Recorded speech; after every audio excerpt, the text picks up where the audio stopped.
Hey, it's John, GoronJon, and if it isn't obvious enough, I love the Mario series. From the crazy characters to the fun adventures, Mario has always been a part of my life. It's no surprise to anyone that in September, I was absolutely stoked to see the reveal of Super Mario 3D All-Stars. Limited release or not, I did not care. My pre-order was set that night as I was very eager to re-emerge myself into the Mushroom Kingdom. 2 months later, here we are, and I'm finally going to talk about this collection. Remember, this is my take and opinion, so sit down, grab some Super Mario Campbell's soup, and prepare to hear my unfiltered rant about this collection. Compared to the previous anniversary collections Nintendo has put out, it's pretty bare bones. With soundtracks and games, that's about all you get. Is it disappointing there isn't more to this collection, such as concept art or game trailers or anything? Totally. Do I care that much? No. I'm not saying it's high quality and totally worth the value. It's completely subjective to what you make of it. For me, I already owned all 3 of these games prior to launch. Did I want to waste $60 on games I already own? Yes, but I wouldn't call it wasting. This product is perfect for those who either have never played these games or want them on Switch, and it fulfills that.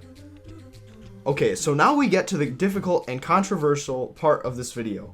I'm going to go through each game one by one, explaining what I enjoy and dislike about each one. I'll be starting first with 64, and then ranking all 3 at the end in my preferred order. Here we go. Super Mario 64. This game is a masterpiece. You don't need me to tell you that. After launch, all the new players on Twitter complained about how 64 is aged like garbage and should be shamed and banished to the Shadow Realm. That could not be further from the truth. Yes, people are entitled to opinions, but you cannot deny how incredibly well this game accomplishes what it's trying to do. Mario 64 is all about freedom. The best form of this is its movement. The movement is awesome. 64 gives you enough tools that are easy to learn yet difficult to master, which ties the entire experience together. The kicks and wall jumps can be used to maintain momentum, as well as the dive, which is used more often than not. Not to mention the long jump, which is iconic. Add an attack button, which can defeat enemies, and you have a fun and intuitive moveset that makes traversing the game lots of fun. Mario is very responsive. I had very few issues with the controls backfiring or inputting movements I wasn't trying to do. The movement is fairly precise, and when I messed up, it felt like my fault. This movement would be of no use if the levels were poorly designed and boring, correct?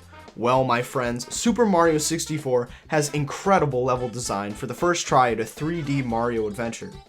Basically, every level has enough creative and enjoyable elements to warrant exploring and completing these areas. Bob-omb Battlefield, Whomp's Fortress, Lethal Lava Land, Tall Tall Mountain, Jolly Roger Bay. I could go on and on about how interesting and fun these locales are. These levels, aside from a few standouts, are incredible and serve the game very well. What's good levels if the hub world is bad, and oh boy, is Peach's Castle awesome. Secrets galore with enough space and winding hallways to make it feel satisfying. The song is also pretty awesome that plays inside, but once again, you already know that. The courtyard is great for getting grips on the controls and the game's mechanics, and serves an early player well. Overall, the design of these environments is incredible for the time period, but there are outliers. Hazy Maze Cave, Dire Dire Docks, and Rainbow Ride stand out as the ones nobody ever wants to play. And it's for good reason. Hazy Maze has a boring cave atmosphere with confusing walkways and paths that would confuse any player on a first run, and lacks the color and charm the other worlds have. Dire Dire Docks is probably my least favorite. It's like Jolly Roger Bay without the fun, interesting missions, and just a lot of waiting around, if you even want to consider it that. Rainbow Ride is infamous. The waiting game is horrible as you are reaching the end of the game. The level doesn't do any favors, however, as half of the stars require you to ride a magic carpet to get there, which takes ages and slows the endgame to a screeching halt. That's enough about the stages. Now let's get to the game's plot, if you want to call it that. It's simple. Bowser kidnapped the princess and trapped them all in the walls of the castle, and it's up to Mario to trounce King Koopa using the power of the stars to restore the castle. Very simple, very effective. The Bowser stages are a highlight for me, large jungle gyms with the menacing music to tie the atmosphere together. All 3 of these areas are fun to traverse and have interesting layouts. The Bowser fights are fine. The first one is okay, requiring just 1 throw. The second fight is more of the same, and the third is 3 throws with a changing star stage. Sure, it's easy, but it's still charming and fun to perform. Landing a throw onto one of the bombs is always fun. Well, for the last criticism I have, it's a glaring one. I 100%ed each game, and the 100 coin stars are not fun at all. Typically I would do them with the red coins, but some of them are challenging and dull. Shifting Sandland sticks out as the worst one, as the insta-kill sand pits are real annoying. That pretty much sums up what I have to say about Mario 64. This game is awesome in every sense of the word. I would highly recommend this game to anyone who hasn't played it. Aside from a few frustrating or dull stars, the game is incredible and totally worth playing through and through. Super Mario 64 stands the test of time and remains infinitely replayable with flying colors. Next up is Super Mario Sunshine. Oh boy, this game. I'm gonna say it. I don't care what anyone posts on Twitter. I don't care about what the naysayers tell me. Super Mario Sunshine is incredible.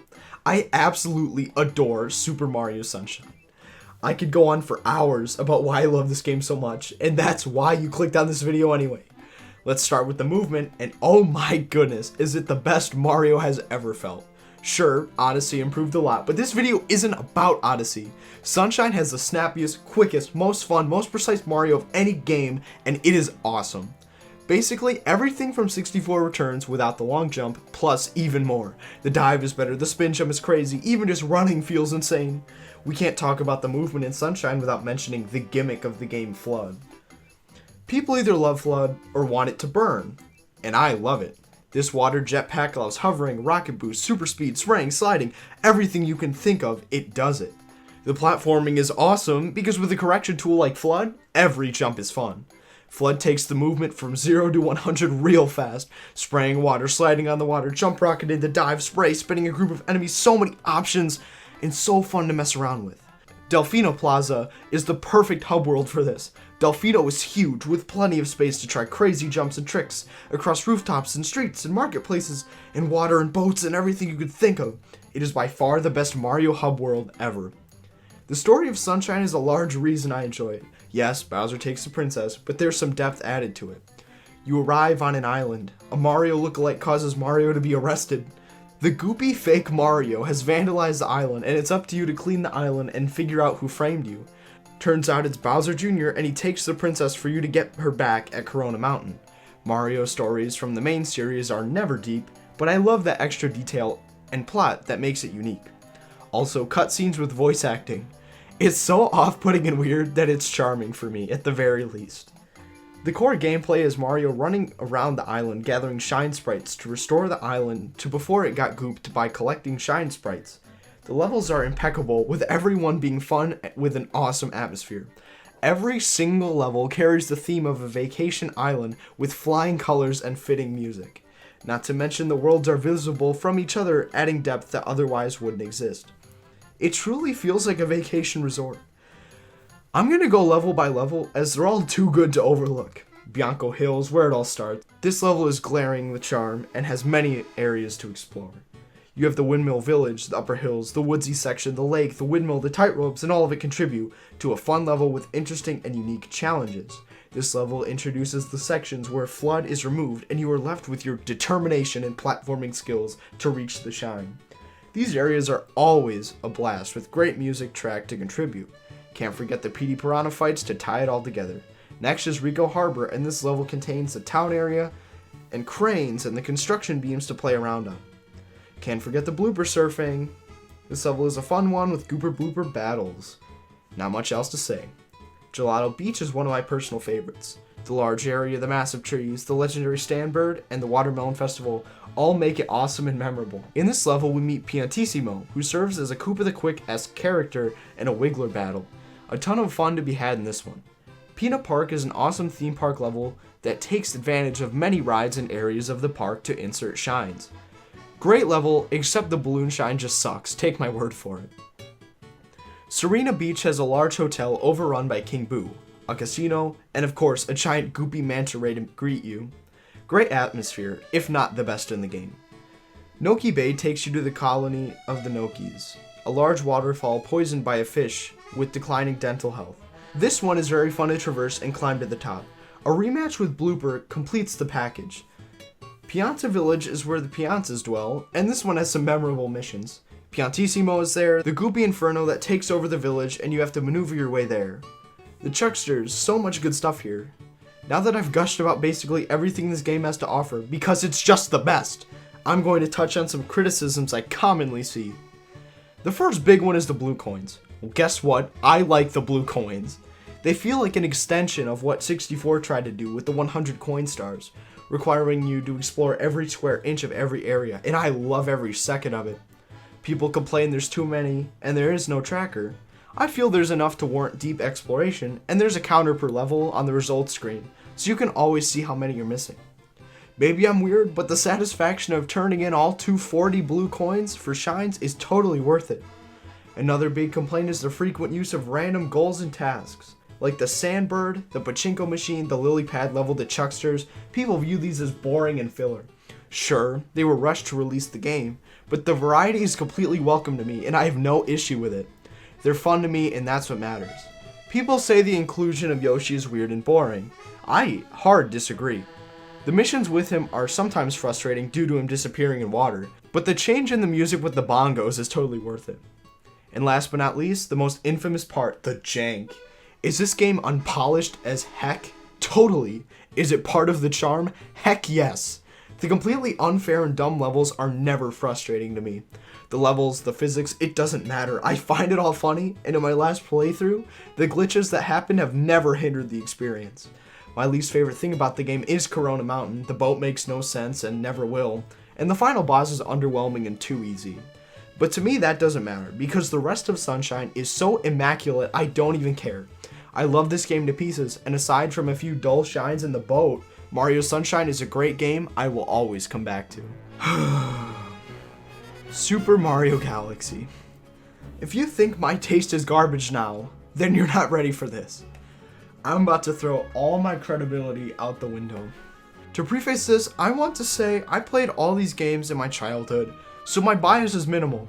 Every one of these games was a part of me growing up, and I've played them all extensively, and I've revisited them all, except Galaxy.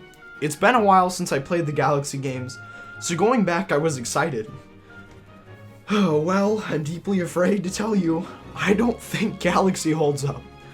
Please don't leave, please! Not yet, not yet. I gave this game the most fair chance I could, and it made me so sad to realize Galaxy 1 is one of my least favorite 3D Mario games. As with every game in this video, I'll start with the movement. And the Galaxy games have the most sluggish movement in the history of Mario. I made a deep mistake playing the other two before Galaxy, because the moment-to-moment gameplay that made the other games so awesome is not present at all. Now restricted to a slow run, a slow jump, a dull spin, and a long jump does not make this game fun to play compared to every other game. Even 3D Land has more movement options. To outweigh this negativity, let me just say how creative and beautiful I think Galaxy is.